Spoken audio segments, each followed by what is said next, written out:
अस्सलाम वालेकुम। ਬੱਕਰੇ ਤੁਸੀਂ ਵੇਖ ਸਕਦੇ ਆ ਪਹਿਲੇ ਵੀ ਇਹ ਵੀਡੀਓ ਇੱਕ ਅਪਲੋਡ ਕੀਤੀ ਸੀ YouTube ਤੇ ਕੁਝ ਦਿਨ ਪਹਿਲੇ ਇਹਨਾਂ ਬੱਕਰਿਆਂ ਦੀ।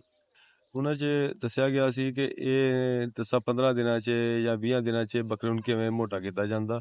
ਸਭ ਤੋਂ ਅਹਿਮ ਚੀਜ਼ ਇਹ ਆ ਕਿ ਬੱਕਰੇ ਈਦ ਤੋਂ ਮਹੀਨਾ ਪਹਿਲੇ 25 ਦਿਨ ਪਹਿਲੇ ਖਰੀਦੇ ਜਾਣ, ਕਿਉਂਕਿ ਜ਼ਿਆਦਾ ਪਹਿਲੇ ਖਰੀਦ ਲੈਣ ਤੇ ਉਹਨਾਂ ਦਾ ਫਿਰ ਖਰਚਾ ਜ਼ਿਆਦਾ ਵੱਧਦਾ ਰਹਿੰਦਾ ਤੇ ਉਹਨਾਂ ਨੂੰ ਜ਼ਿਆਦਾ ਲੰਮਾ ਅਰਸਾ ਰੱਖਣਾ ਮੁਨਾਸਿਬ ਨਹੀਂ ਹੈ।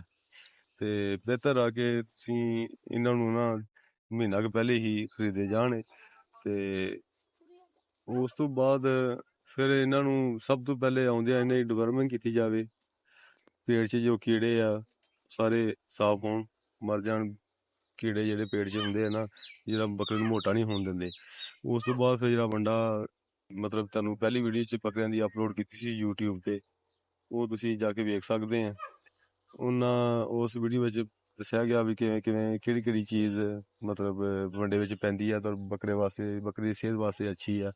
15-20 ਦਿਨ ਟਾਈਮ ਦਿਓ ਬੱਕਰੇ ਨੂੰ ਤੇ ਜ਼ਿਆਦਾ 3 ਮਹੀਨੇ ਰੱਖ ਕੇ 4 ਮਹੀਨੇ ਰੱਖ ਕੇ ਜ਼ਿਆਦਾ ਖਰਚਾ ਕਰਨ ਦੀ ਕੋਈ ਲੋੜ ਨਹੀਂ ਹੈਗੀ।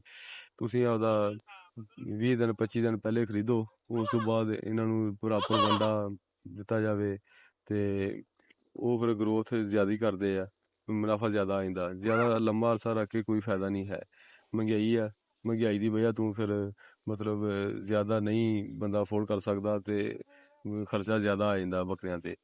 ਇਸ ਵਾਸਤੇ ਬਿਹਤਰ ਆ ਕਿ ਤੁਸੀਂ 20-25 ਦਿਨ ਪਹਿਲੇ ਹੀ ਬੱਕਰੇ ਖਰੀਦੋ, ਬਾਅਦ ਦੇ ਵਿੱਚ ਫਿਰ ਤੁਸੀਂ ਮਤਲਬ ਇਹਨੂੰ ਈਦ ਤੇ ਆਪਦਾ ਫਰੋਖਤ ਕਰ ਸਕਦੇ ਆ, ਸੇਲ ਕਰ ਸਕਦੇ ਆ ਤੇ ਖਾਸਾ ਮੁਨਾਫਾ ਵੀ ਤੁਹਾਨੂੰ ਮਿਲ ਸਕਦਾ ਵਾ।